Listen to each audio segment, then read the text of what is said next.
Welcome to the TheEatingCast. I am Chris. And I'm Vincent, and today we are joined by Cathy Trinh, who is a Vietnam-born mother, cancer survivor, talent strategist, motivational speaker, mindset coach, and internationally published author who recently had a book come out called, I believe, Mastering the Art of Slowing Down, right? Yes. Yeah. Hi, guys. Hi, Cathy. Hi, Welcome, Cathy. welcome. Hello. Thank you. Welcome to our little humble abode. Unfortunately, we can't be in person, due to COVID, as well as kind of like our distance. We're from Chicago, and you're out in California. Which part of California are you actually from, Cathy? You don't let me ask. Yeah, so I live really close to Disneyland. So I'm very close in Anaheim, in that area. But I'm so excited to be here too. Like this is awesome. It's Tuesday morning, and get to have a chat with two positive human beings. That's always nice. Awesome. For our viewers and listeners who don't know who she is, who don't know Cathy, basically we have her on here today to talk about her cancer survivor story, the tools that she uses for self-development, and basically self-growth, self-development, and how to, and all things mental health, and then how to turn something that was dark into light. So that's the gist of today. Yay. Perfect. I'm excited. I'm excited too. So, Cathy, we talked about this a little bit earlier, kind of like how you are a cancer survivor and everything like that, and kind of like the whole quarantine thing. You're already like kind of a in-home person already. How would you kind of like what kind of advice would you give people that kind of like struggle with that? Like individuals that are more like an outdoorsy person, or like they need that social setting, right, to really feel comfortable. Yeah. Well, that's a good question. So even though I am an indoor person, I love going outside too. Like, I mean, we live so close to the beach, right? So like once in a while, I'll take my bike and ride out, go outside out to the beach, and but just some basic tools to cope with being in isolation, right? So a little bit about my background is, I am a recovering addict alcoholic, and I am also a cancer survivor. And I've been in recovery for over 20 years, and there's a lot of what I call power tools that I use to get myself energized and to get excited about the day on a daily basis. But one of the biggest power tools, or the tools that I use, is reaching out to other people. I'm really accustomed to making outreach calls. That's what we call it in our program. So, constantly reaching out to other people, checking in on them, even if I am having a bad day, I just know that if I pick up the phone and call and ask somebody about, how they're doing, typically the conversation strikes, and 15 minutes later, like, I'm in a better place, right? Not because, hey, maybe they're in a bad situation, but it's because you strike up a conversation. And one of the biggest things that Tony Robbins always says is connectivity, right? That's one of the basic needs that we have in human lives, and that's Maslow's law. That's one of it, where it's connection. We need to make sure that we continuously connect. So I also use like social media as well as a great platform to connect with other people. So that's how I get out of myself and get out of the way.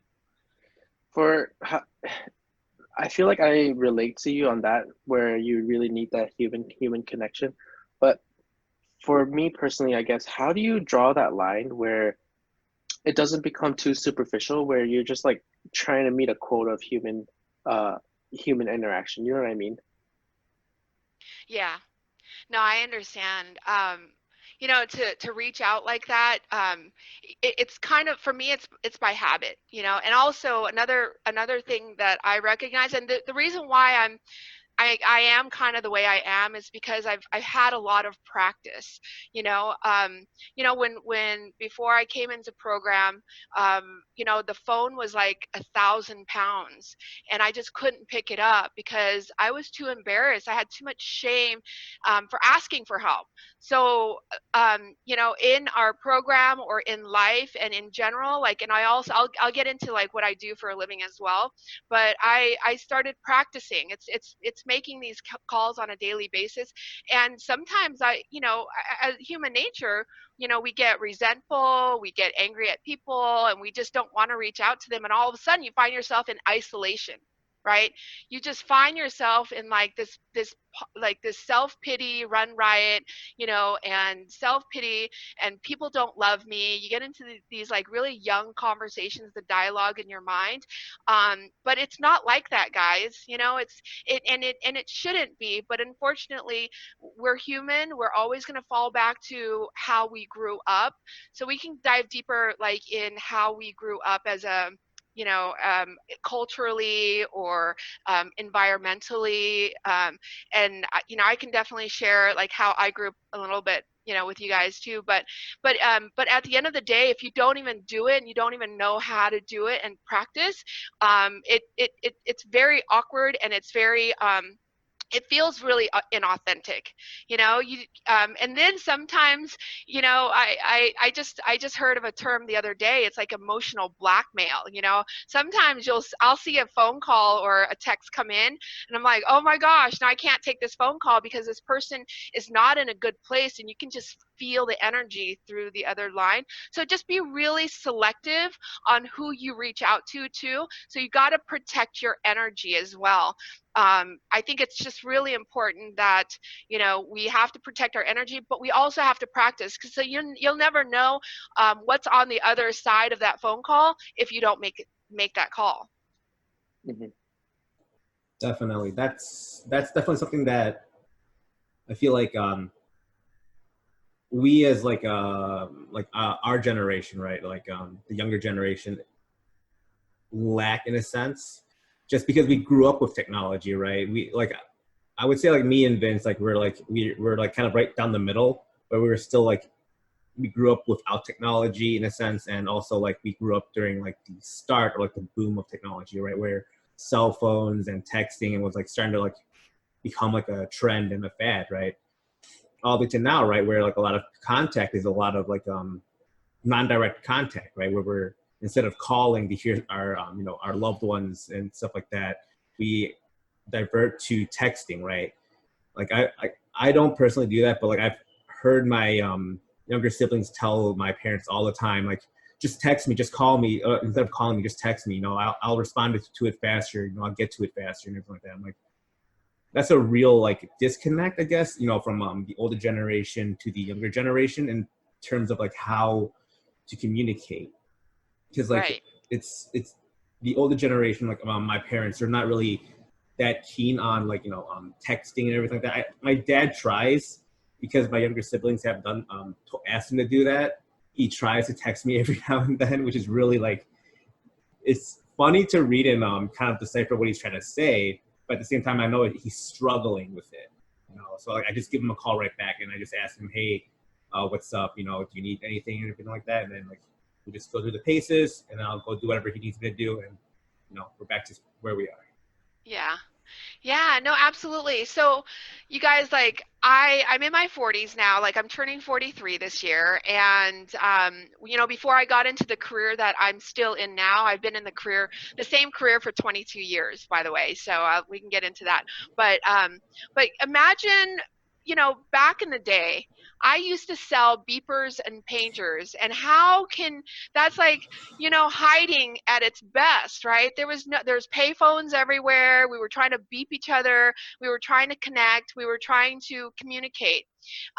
For me, I guess we'll just kind of take a couple steps back, but by the age of 15 years old, I don't know if you guys remember, but the AOL days, when they would send the disc home, and all of a sudden the disc came, and you're like, wow, it's like the whole world of the internet, right? It's like the access to the internet, because again, like we had payphones back then, and so these disc would come home, and I would always beg my dad, can we please sign up for it? Can we please sign up for it? Because I knew that as soon as I signed up for it and I got connected to the internet, like I had the world was so big. Like the world was out there, was just so big. And I, at the age of 15 years old, I was really accustomed to talking to people online. And, you know, and so that's just like, again, it's just part of my personality that I've always been, you know, just vibrant, just always trying to connect with other people. But a lot of people didn't have that opportunity. And therefore, people are in different careers that they're in. There's doctors out there, you know, they're not really big on that, you know, lawyers and you know, there's dentists, mechanics, right? Mechanics were, and for me, what I did was I feel very, very lucky that I had the practice already, because I got into telemarketing of all things, right? So I was sitting there in a cubicle. So I had my headset on ever since, you know, a headset on, and I would just start communicating with people. But it's hard. It's also very, very hard, because we grow up in a you know, I mean, even today, you know, like we have our mindset and the way that we grow up, everything is one big giant conversation, and we take all these conversations from our parents, from school, from our friendships along with us. And the reason why I am so present in who I am being today, even on this, you know, on this podcast with you, is because I have been able to coach myself and do a clearing from the past. So who you're getting right now is just me. I recognize there's no extra dialogue out there. Like there's no prejudgment of who you are. Like in my book, and we can get into that too, but I teach holy moments, and holy moments is to keep be really present in this moment right here, right now. And so you know, essentially we can get into that too in a little bit, but yeah, I mean, it's just a lot of it's a lot of training, and it's you know, just the way that we grew up as well. So it's environmental, if that answers that question. Mm-hmm. Definitely. Cathy, if you don't mind, would you be able to kind of walk us through what exactly happened in your past, and then through that time, who reached out to you, who was there to kind of pull you out that darkness, or was that, or did you just have some kind of like awakening on your own? I love that word, awakening. I've had several spiritual awakenings, and I'll explain to you from like what that means. So what happened in my past? You know, essentially I'm a refugee immigrant also, on top of being a cancer survivor, and you know, trauma lives within my DNA. So back in 1975, that's when the Vietnam War ended. I was born in 1977, a couple of years after my parents and I, which were teenage parents at the time, we escaped Vietnam, and I was only 1 year old at the time. And we got onto a little boat, but there was 4 attempts, and finally on the 5th attempt, we were able to escape Vietnam.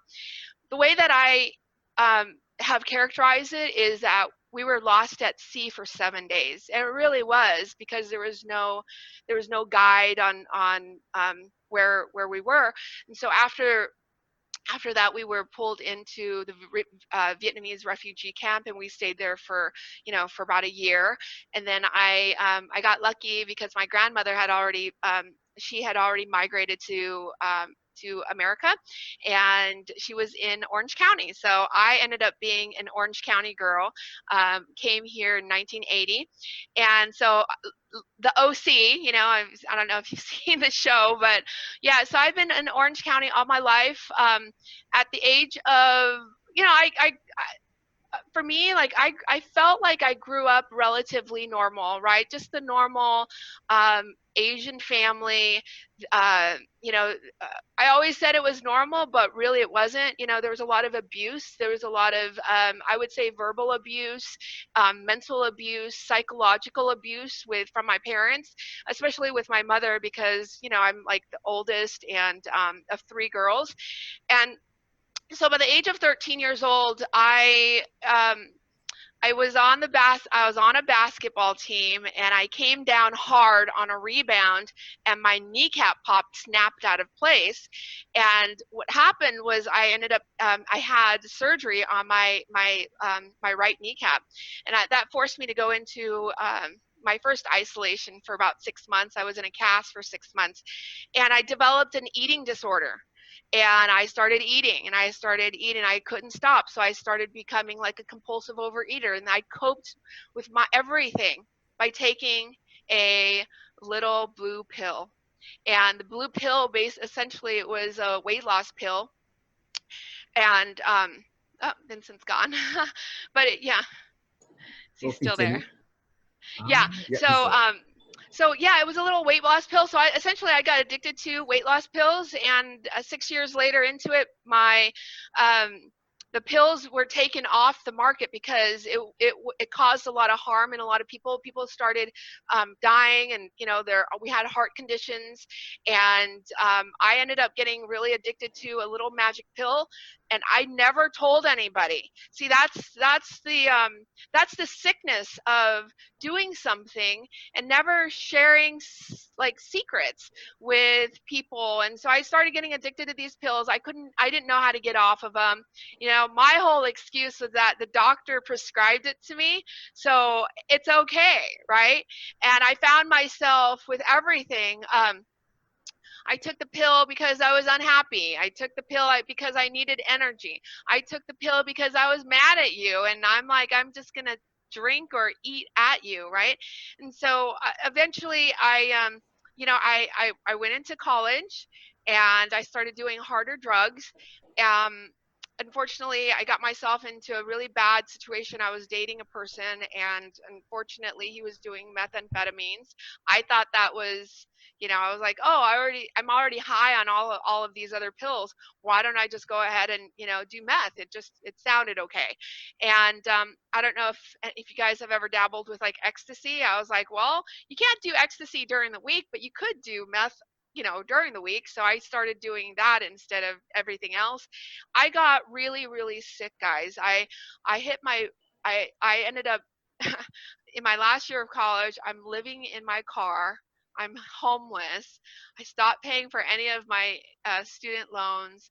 Became a very, very, hung out with drug addicts and alcoholics, and I hit my first rock bottom right there. My first spiritual awakening, it was I had landed a new job. It was the second day on the job, and September 11th, it was on September 11th that my eyes were open and I had that awakening. I remember the first plane had hit. I'm on the 10th floor of this building, and I'm sitting around in a cubicle with over 30 other professionals there. And I remember the first plane had hit, and I turned to the lady that was sitting right next to me, and I started spouting out like all these conspiracy theories of what's going on in the state of the nation. I was really vocal, and I just remember right there, she looked at me and she said, "There's something wrong with her." So I basically I got walked out even before the second plane had hit. And so I got walked outside, went down back to my car, and I started continue to use, drugs. And that was like my first like epiphany that I said to myself, and I kept this secret for a very long time. And I said that if you guys knew who I really was on that day, like you guys wouldn't like me because while things were happening in the world that was so traumatic, the story that I kept with myself for a very long time was that if you knew who I was, you wouldn't like me because I'm a drug addict. So that was like my second secret that I couldn't tell anybody. And so I started, I kept on spiraling downhill and really fast. I mean, I felt like I was not same person that I was ever, I lost myself. My mind was gone. All my friends were gone. Nobody in my life wanted to talk to me. I was a complete nightmare. And I was able to really pick myself back up, and I went back into work, and I found another job, and lo and behold, at this new company, everybody there was in recovery. And I looked in their eyes, and I'm like, I want what you guys have. Like, I'm dying from the inside out.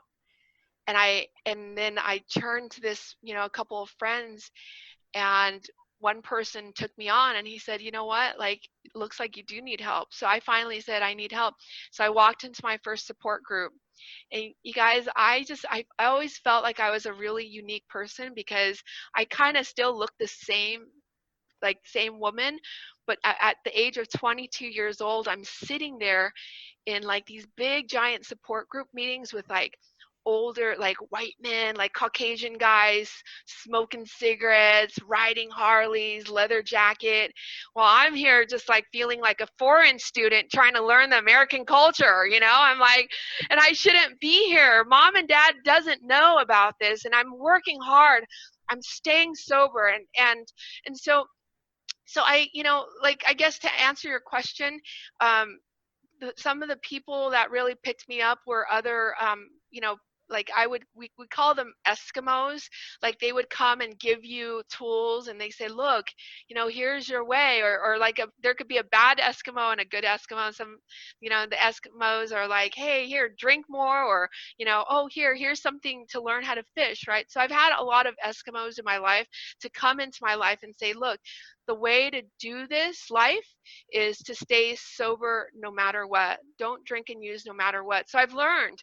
I stayed clean and sober for a very long time. And, and then finally, when I turned 40 years old, I had another spiritual awakening. I was diagnosed with cancer. In a million years, I would never think that, my life is great right now. I'm making a lot of money. I'm driving nice cars. Look at me now.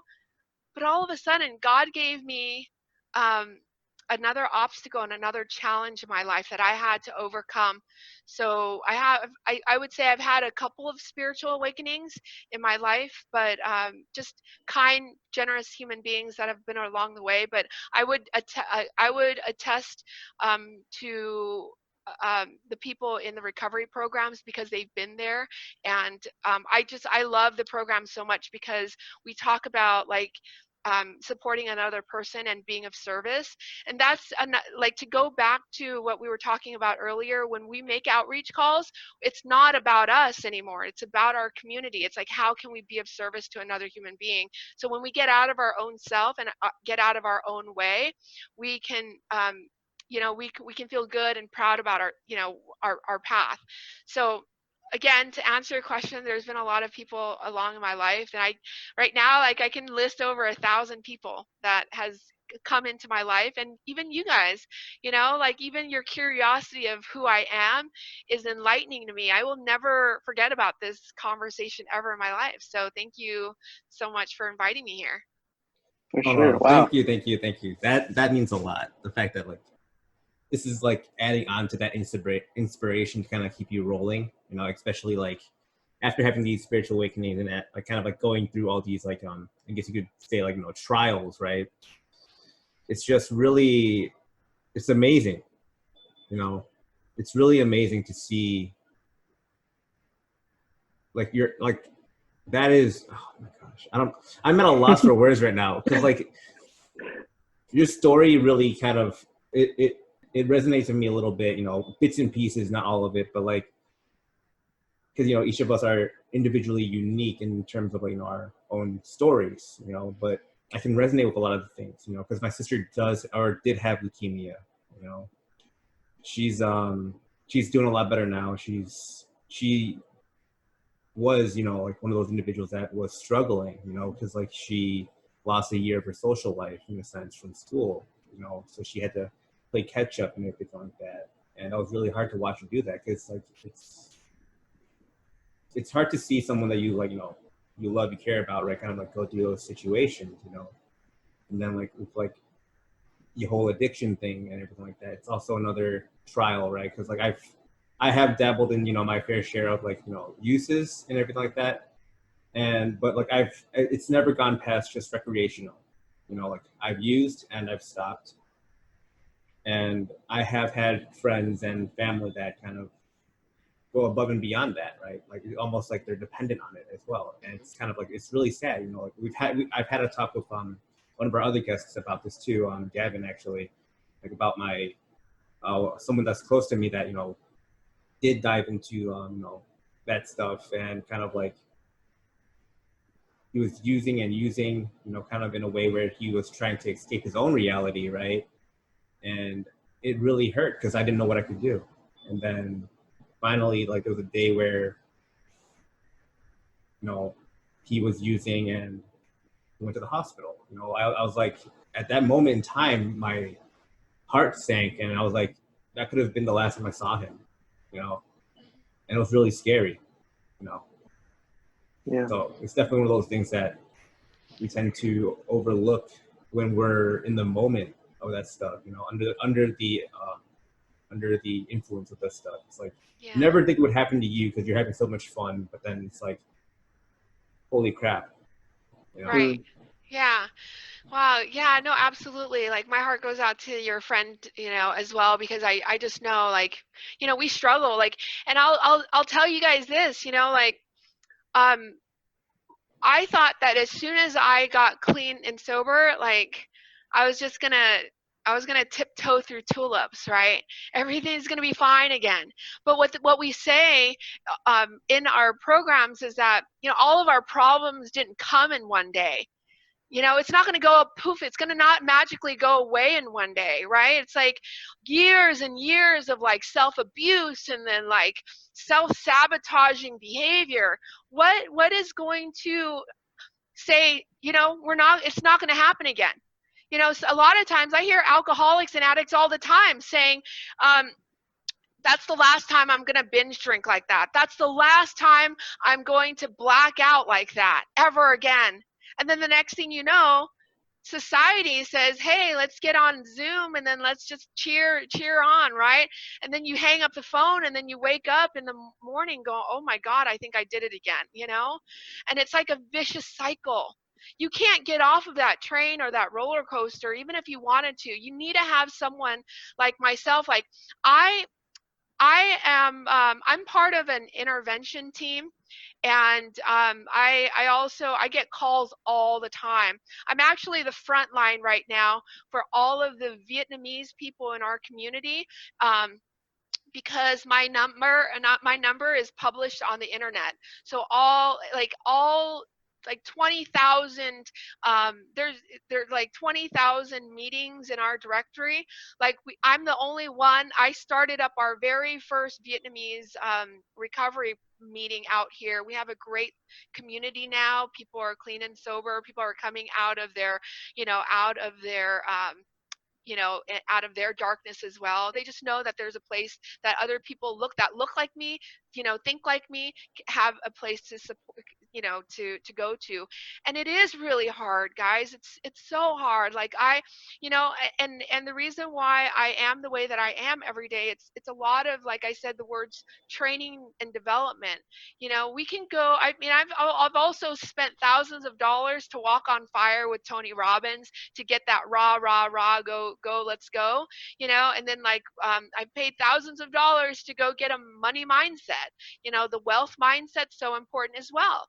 But it all kind of circles back to what are we doing today? Like how are we going to make a difference in our society today? Because what happens when we're in isolation or when we are in quarantine, everything becomes very micro. So we don't look at it from a very macro perspective, right? Everything's like, oh my gosh, how much money did I just spend?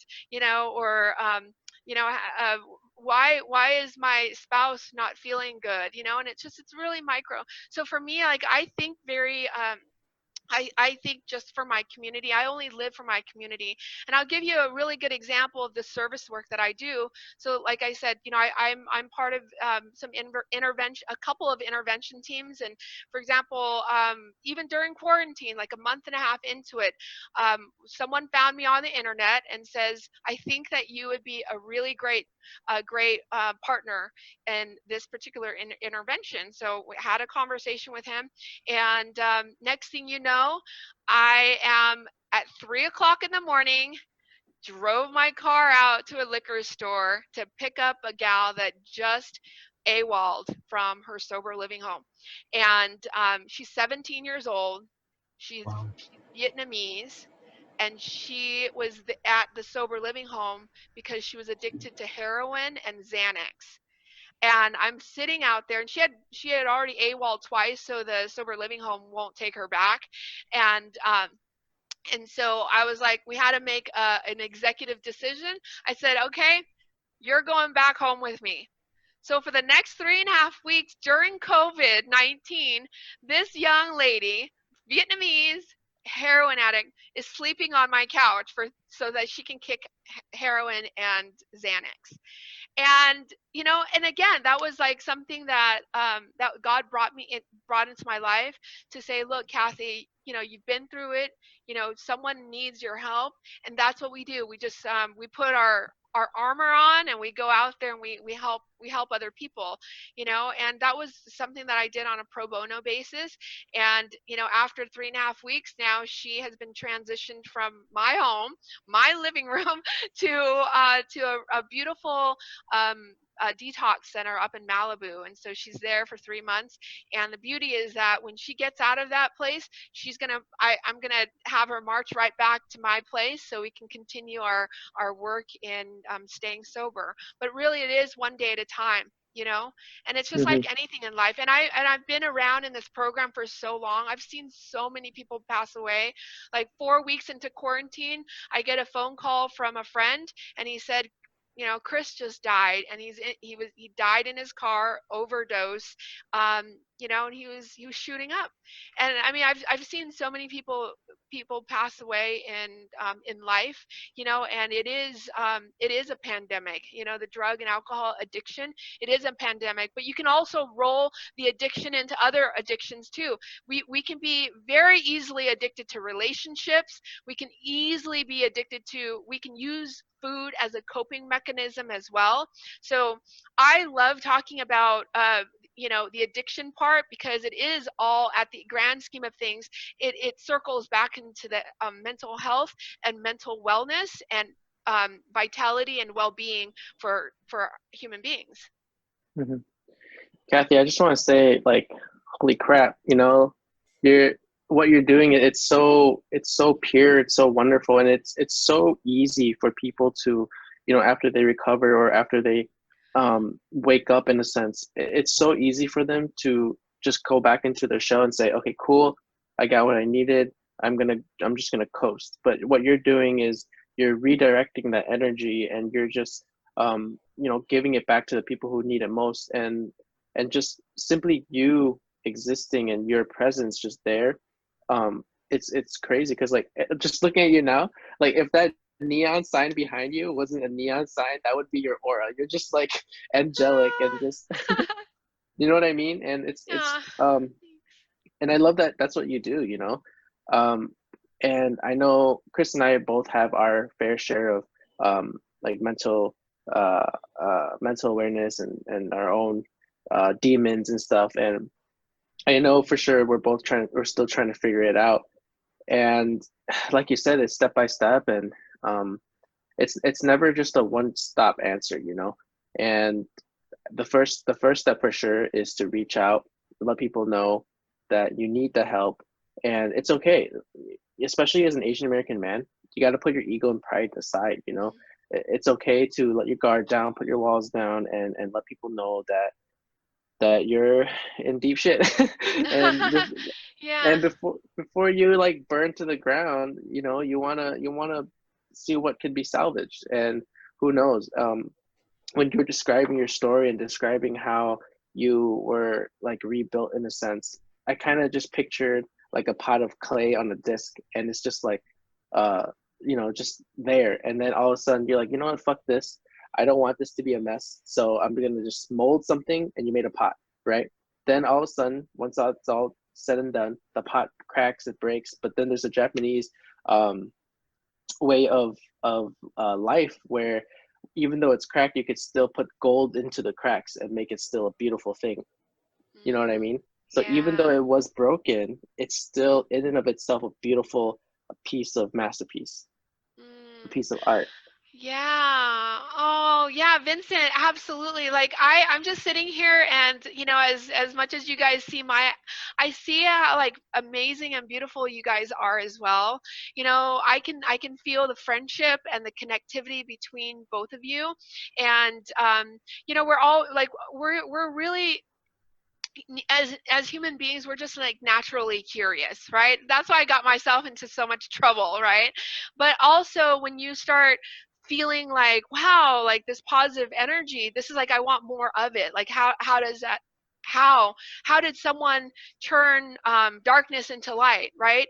And but the thing is that like I always say that we have to have first is like acceptance is very key to all of our problems today, right? Acceptance, and we have to recognize it by having a level of awareness of our problems.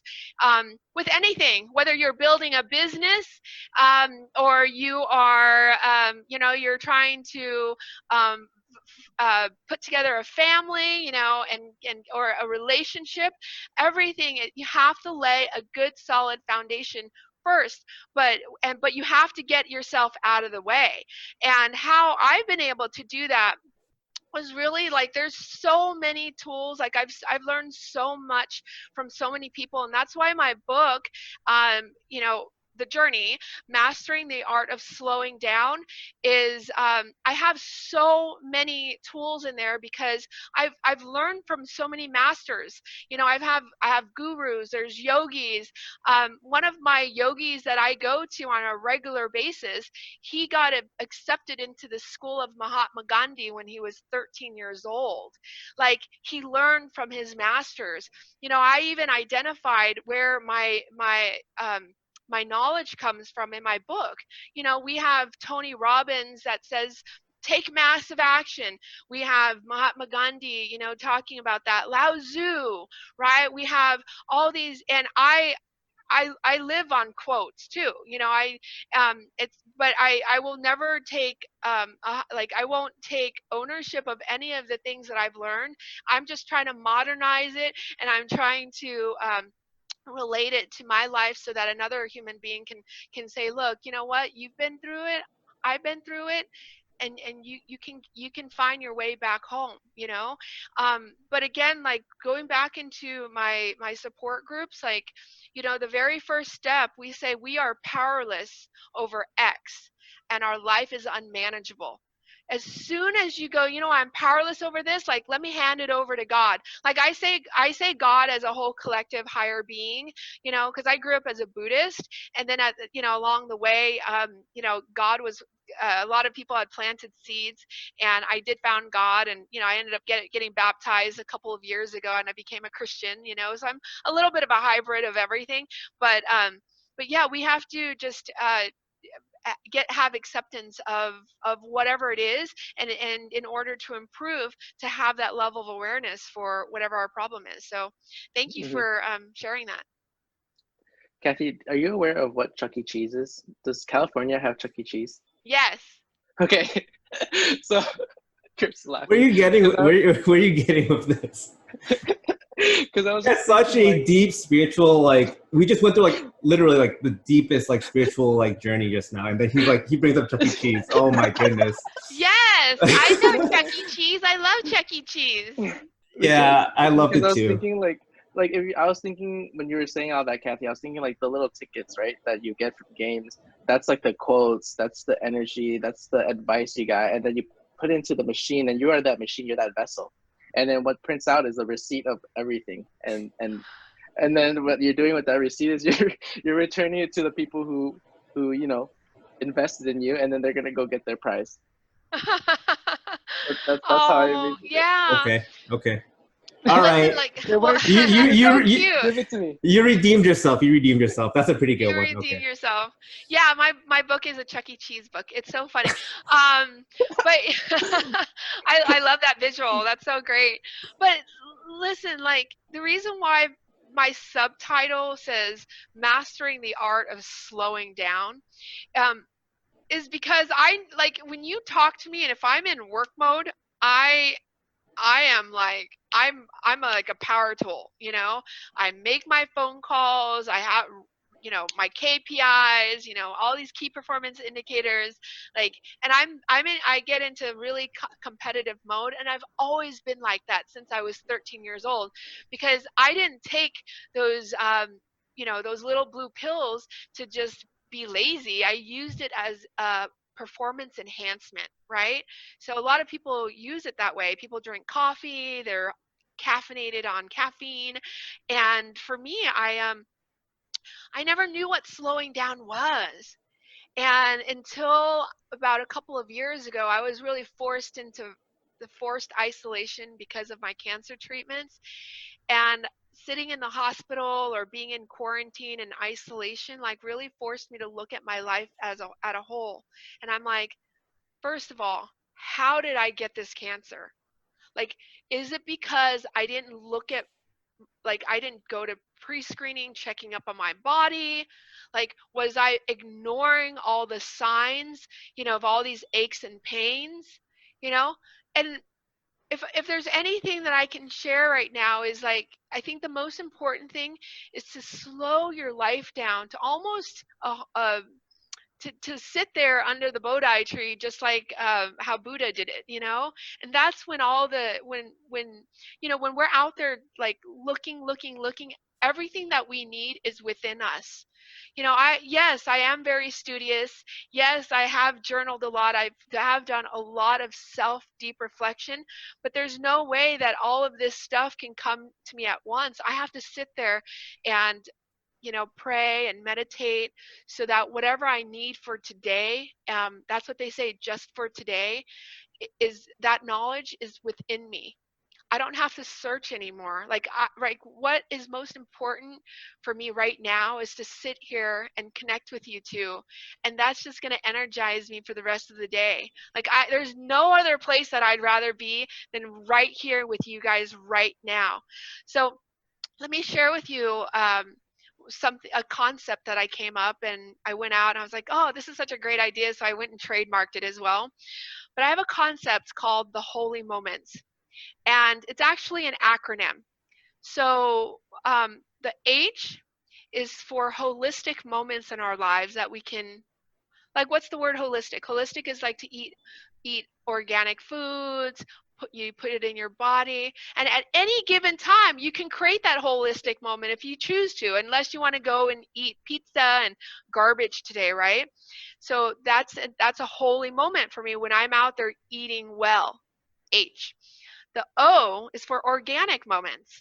Like organically, give me an example would be Vincent saw me talk to Gavin and he reached out. There was like no question, no doubt that I wanted to be on this podcast with you guys, because it happened so organically. So at any given moment, if we are not high on drugs, or if we're not using, or if we're really present, we can actually create these organic moments together. And then the L are, and I'm sure you guys have had these moments in your life. L is for little moments that have happened in your life. I don't know if you remember picking up a little penny, or something that happened in your life, and all of a sudden 5 years later you're like, hey Chris, do you remember that one time back in the day? So it's like little special moments that actually is a piece of a very large pie or puzzle. So we have the L moments that have happened in our lives. It's because we were like really present in that moment. And then the Y moment is actually, I'm having a Y moment right now with you guys. It's a Y moment is a moment that I've yearned all my life, and it's actually happening right here, right now. Like I'm able to share this moment with you because I'm really present in what I'm sharing with you. Let me give you an L moment, and I think this will kind of give you a really big, maybe a little aha moment. But 8 months ago, I was, tank top, t-shirts before COVID, or shorts, and I'm walking into the mall, and I'm just like having a great day. It was sunny outside, it was beautiful, but I'm rushing into getting into the mall, and as I'm walking in the mall, I had my wallet with me, and I pull out a receipt because I was going to return something, and then a little dime or a little penny. Oh no, exact, sorry. A little dime flies out of my wallet slowly. And I can remember it's like one of those slow moments, slowly, and it hits the floor. And I look back and I'm like, it's just 10 cents, no big deal. I kept walking. Couple seconds later, I hear footsteps running towards me, and it was a man that picked up my dime, and he tapped me on the shoulder. He was like, "Miss, you dropped the dime." I was like, okay, thanks, you know. But here's the thing, because I was so present to my surroundings, everything around me, I noticed that he was talking, that there was two men behind me talking about outsourcing services. Because what I do for a living is I'm a recruiter. I'm a headhunter. I go out there and I do talent strategy with companies. So I looked at him. In that split second, I turned my recruiter hat on and I was like, "Thanks for the dime. But I heard you guys talk about like some sort of outsourcing services. I know I'm not in like business attire today, but I'm actually a recruiter. Do you guys need help in staffing your clients or company?" And he goes, "No, we're not a staffing company, but we just did an M&A, mergers and acquisition. We just acquired a company that had over 60 offices, and we might need additional staff." And I was like, "Woo, sounds great to me." And then I'm like, "Oh, well, I'm a recruiter. Maybe I can help you. Let's exchange information." So I didn't have my business card with me, but I remembered his name. He remembered mine. I went back to my home office. I opened up my email, and all of a sudden I get a LinkedIn message from this man. He goes, "You know what? Actually, I know you. You're the only Vietnamese recruiter out there that has all this tattoos, and I remember talking about you a while back. So what I'd like for you guys, or for you and your firm, to come out and speak with us." I was like, "Okay." So the next thing you know, it was a Tuesday. On Thursday, I'm all dolled up. I have my suit on, and I'm sitting there with a couple of his key executives. We start talking about like business. I'm in like work mode at this point, right? And a couple days later, I'm able to source some positions. So what it yielded for our company was that dime turned into $80,000 worth of billings. So we made $80,000 within 5 months of him picking up that dime. So for me, that was a really holy moment for me, but it was because I was really present to to my surroundings at the time. So again, it's just being really present with our surroundings at all times, and we can only do that when we were slow down. So that was just a grand example of an L moment that I had, which I'd love to, I'm going to teach this. I'm going to put a course around this. And, I always ask people in my community, I said, "What kind of a holy moment have you had today?" Is there, like, for example, let me ask you, Chris, like, was there any moment this morning that you were able to be really present in, like, with any of those examples, like if you had a holy moment this morning? I gotta think about this because like it's a lot. But I would say definitely this morning. Definitely like our conversation here, meeting you, was definitely like, I would say, like a holy moment in a sense where it's like enlightening, right? Because like I'm able to hear your stories, right? I'm able to kind of like learn from your stories, like in terms of like what kind of like your trials and tribulations like you went through, right? In a sense where you're a go-getter, you scout people, as well as kind of like on top of that, right? your whole like cancer history as well as your addiction history, right? Kind of like it resonates with me in a sense, right? Where it's I'm able to kind of connect in a way that's, you know, I don't normally talk about, but I'm able to kind of resonate with. You know, it's like it glowed me up in a sense, you know. Thank you. How about you, Vincent? When you woke up this morning, was there a moment at home or when you rolled out of bed and you had a moment you're like, today is a new day? Like, You mean right before this podcast? oh. No, He just woke up. No, actually, when I was at work today, in the middle of the night, I was in this. It was extremely quiet, and I wish I could show people how my mind works, because I was just so stressed out, you know, school, work, and everything that's going around. And when I was in that moment, for some reason, like my gears were grinding hard, like just stress. But then for some reason, it just stopped. It was like complete dead silence. It was like random. Like I wasn't controlling it. It just stopped. And I took a deep breath, and I just like looked up to the sky. And when I took that deep breath, it felt like, imagine the camera is zoomed in already on me, and when I took that deep breath out, the camera like zoomed out. So everything, I felt small, which was a good feeling. So I felt small, and then everything around me was expanded. It was like a fisheye lens. Yeah, there you go. So that's what it felt like when I took that deep breath, and then after I exhaled, it just came back, and that was like the best moment. I don't know. Yeah. Maybe I was tired. That's really cool. Well, see, the cool thing is that you can create that moment at any given time, you know?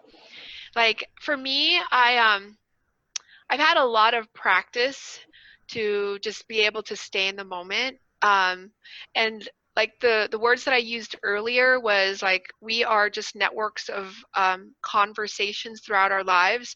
And when I start having that little committee in my mind, just like saying, I can hear my mom's voice and I can hear my dad's voice and I can hear my coworkers or people negative, like the negative Nancy's in my life. I'm able to go, I can recognize it and it's very distinct to me. I'll go, but you know what?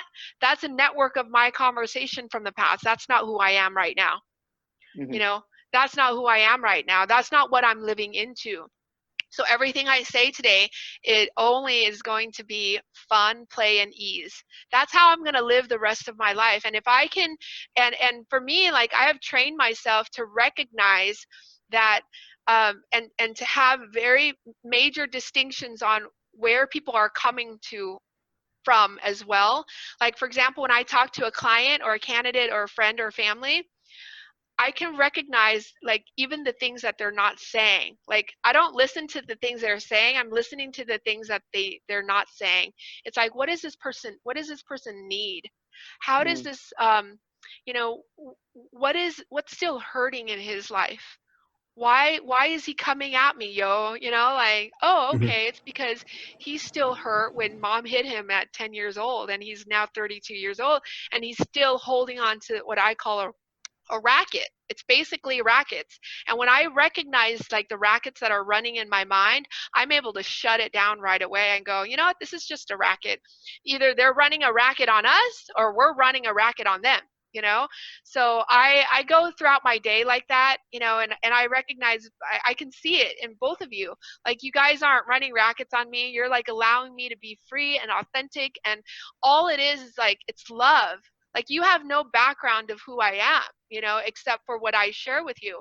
So we have the power to do that as human beings. We have the power to create our day. We can use our language.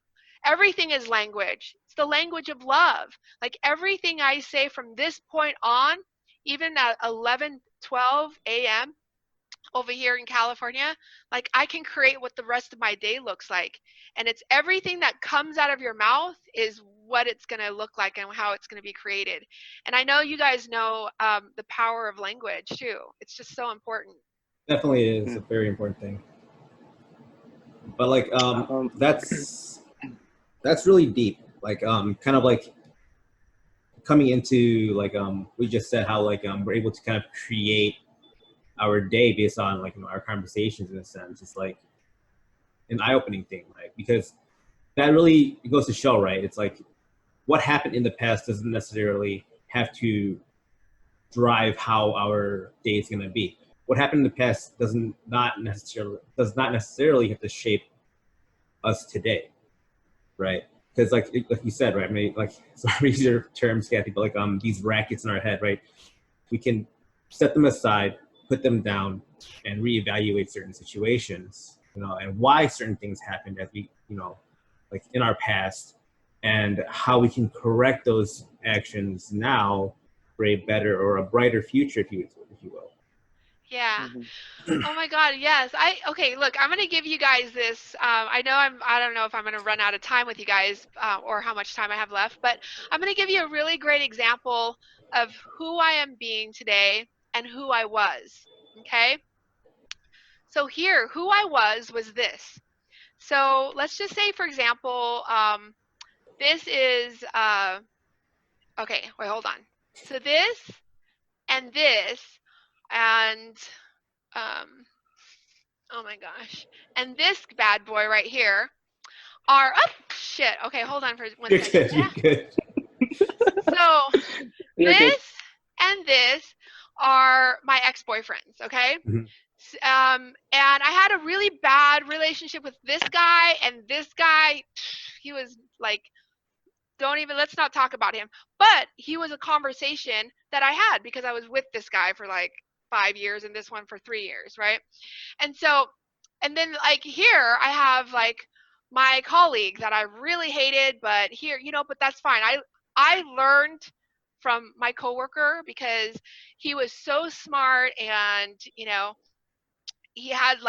was a top sales guy in our entire company. And then like, okay, so mom and dad, like right here, right? So mom, dad, and then like here's my sister, okay? So I'm here going, hey guys, you guys want to go to the beach?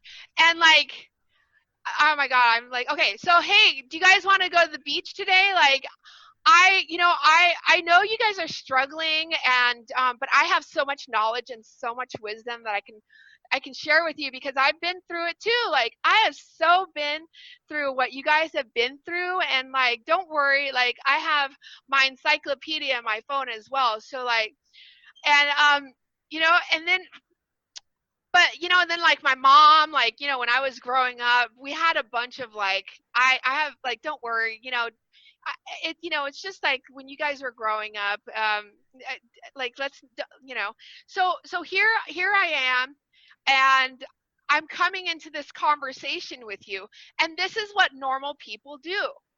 We come into conversations like this, and it's a complete giant mess.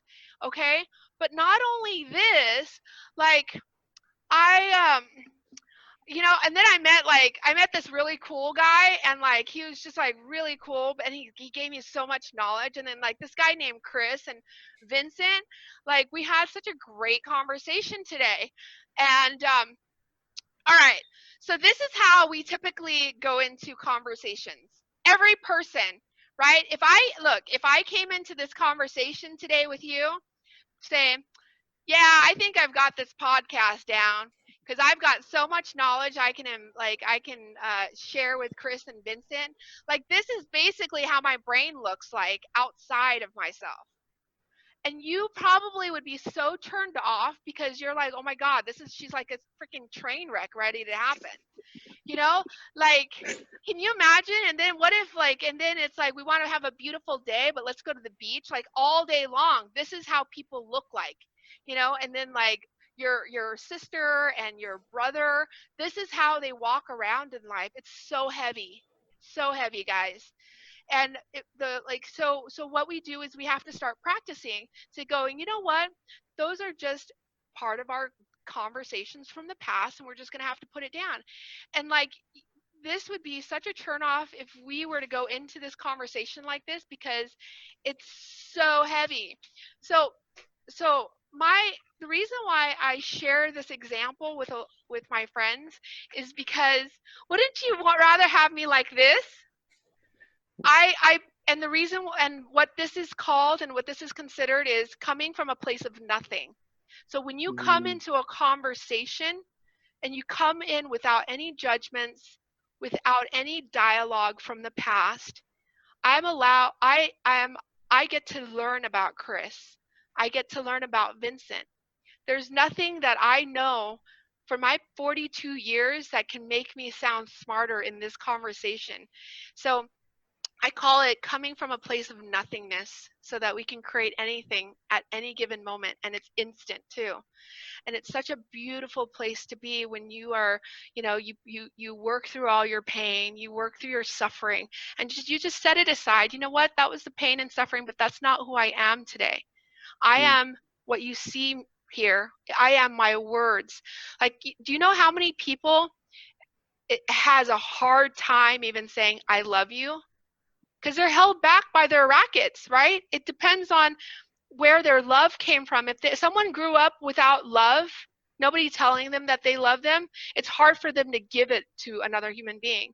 So for me, like, I can say I love you because I've had so many people tell me that they love me back, And so words are inert until we can actually put meaning to it. So for me, my brain is a meaning making machine, and that's what we do. We make meaning out of anything. 5 years old, mom smacked me in the back of my head, and oh my God, I'm 42 years old and she still doesn't love me. Do you know why? I've got evidence. When I was 5, my mom smacked me in the back of my head. See, and that's just what's so. It's never going to change. She doesn't love me, and that's just what happens to people that don't put in the work to recognize that these are just past conversations. So just wanted to share that example with you guys. So anyway. Awesome. Thank you for sharing that. I really love that analogy. Yeah. Like how you just grabbed everything that you can in front of you. Like, this is what I'm bringing to the table right now. This is what I'm carrying. And then it's like having that, like, kind of like really more of like a visual, right? Of like, a visual representation, right? Of what everyone carries, right? And kind of how they go about their day is eye-opening in a sense, right? Because like it's really showing you that yes, a conversation between friends as well as like lovers, family, and everything like that, right? Everyone has their own emotional baggage, right? And it's really up to the individual to really decide what they want to do with that emotional baggage, right? Do they want to leave it at the door, right? Kind of like how you did, Cathy. Or do they want to bring it into that, conversation or into that relationship? It's like really eye-opening. Yeah, it's up to the individual. Right. Yeah. Sometimes when I'm like near my my pen box, I have a big thing of pens, and it's like I'm like, I had 20 boyfriends. Do you want to meet me and let's go date? And it's such a great visual, to see that when people walk around, they're just walking around with all that, like you said, emotional baggage, experiences from the past. And the reason why I'm so against online dating is because the next person that you meet is just going to bring all the experience of all their bad or good dates with them into this conversation, and it's always this vicious cycle. So I coach people, like, in dating and relationships as well. Give yourself a whole entire year to figure out who you are, before you bring in all this other stuff, and then you have to be able to heal through it. And so there's a lot of things that we do, like if someone is really addicted to social media, I would have them do a social media detox, and it takes a whole year for us to get all those oxytocin out of it. Personally, I am a very social media person, but for an entire year, I didn't post anything on Instagram. I didn't go on Facebook for a whole year, and it just changed myself. It just changed who I am. And today I have a great and very healthy relationship with social media. I recognize today, because I have distinctions. It's not the social media that's the problem. It's the person behind the social media that's the problem. It's not the social media itself. It's like you have to have a more healthier way of being online. So, I mean, that's a whole course that I talk about as well, but it's just a lot of work. And like I said, I don't wake up positive. It's one day at a time, just like anything. You know, when you start a new job, you know, you have to start there's a building blocks, you know, at your new job as well, new relationships. So just take it one day at a time, guys. And I think, you know, I think you'll be able to continue to grow, and you guys are doing it right now, and I'm so proud of you. Thank you, thank you, thank Yay. you. That was a perfect transition. So we have a little less than 10 minutes, and I actually wanted to do like a quick lightning round. So going off of what you just said, what does your daily routine look like when it comes to that? Yeah, my daily routine. So I wake up in the morning. So every day there is, we call, there's a morning meeting. I just hop on Zoom. We all talk about, you know, what's going on in our day. So, but before I even do that, I get on my knees and I pray. I thank God for another day in my life, and then I meditate for 15 minutes. So that's like complete silence. I don't check my phone before that time, and you know, I wake up, I take supplements as well to keep my energy up, and I do that. I do some journaling as well.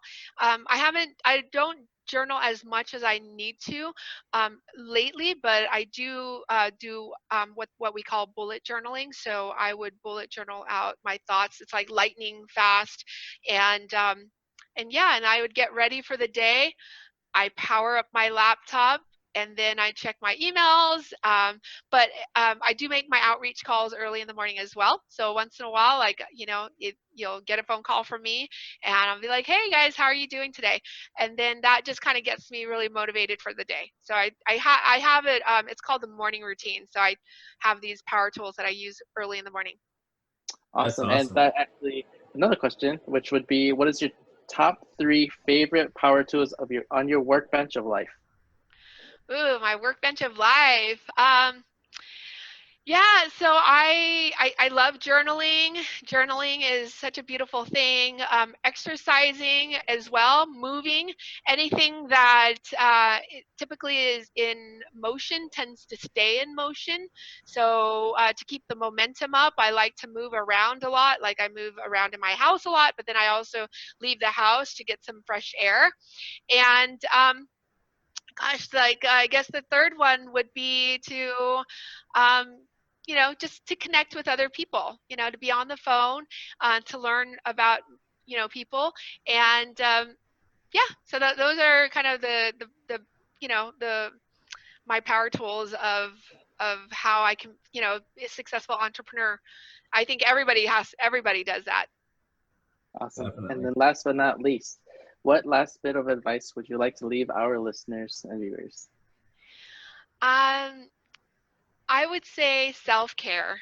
Self-care is so important, and it's you know, it's just to be able to get to a place of loving yourself, loving your body. I know for me, I struggled with body image issues like my entire life. So and I know every person has, and therefore I got tattoos, right? It's like scarring myself in a way. But you know, everybody has a part in their body that they don't love. You know, just start loving yourself, and it starts with self-care practices that will allow you to heal from the inside out. So it's really important to recognize what you need, what your heart, your mind, your body needs, and feed it with good, you know, good nutrition, or good spiritual uh, you know, knowledge as well. So that's really important. So self-care, I would say, is kind of the top thing that everybody needs to focus on. Awesome. Awesome. Thank you That's very so much. beautiful. All You're right. welcome. You're welcome. Thank you so much, guys. Oh, no, no, no, no. Thank you, Kathy. It's honestly like you know, very enlightening and like a pleasure just kind of like having this conversation with you, because like it's really eye opening, you know, in terms of like how we should really kind of bring ourselves to the table, right? How we should really present ourselves, and how, you know, like we should like view others in a sense, right? Like seeing everyone as like a blank slate in a sense, right? To really then understand who they are through their voice. right? And not like making presumptions or judgment calls on like who the individual is based on their appearance, how they look, their history, and stuff like that. Mhm. So definitely that Yeah. resonates with me a lot. Oh, thank you. Yeah. Blank slates, absolutely. Because when you come from that place, you can see what, where they're still hurting sometimes too, and then you can have a little bit of compassion for them, love and compassion, and being able to just help another person out. That's the way I live my life every day. So. And it's all organic, huh? Yeah. Yep. And then Cathy, do you have where can people find you on social media? Oh yeah, thank And you. where can they find your book? Oh my gosh. Yeah, thank you. So Amazon, you guys, so it's called The Journey, Mastering the Art of Slowing Down into a Beautiful Existence. It's on Amazon. It's actually on promo right now for 99 cents. And then I'm also on Facebook and Instagram, so you can just look me up at Cathy Trinh. And yeah, and then my website as well, cathytrinh.com. I've got some new great things that's up in the works right now. I have a show that I also interview amazing human beings, extraordinary heroes. And yeah, thank you for this. Definitely, it was our pleasure. So with that said, Vince, would you like to close us out? Yes. Okay. Well, thank you, Cathy, for coming on. And for our viewers and listeners who would like to continue to subscribe and follow us, you can find us on all streaming platforms: Instagram, Facebook, Spotify, Apple Podcasts, YouTube, at TheEatingCast. Once again, thank you for tuning in. And we love having these conversations with our guests. And we hope you do as well. Yeah. Thank you. And Cathy, again, thank you very much for joining us. It was our pleasure to host you and everything like that. And for our viewers and our listeners, we thank you for tuning in, and we will catch you guys in the next one. Take care and bye-bye. Bye. Okay, bye guys.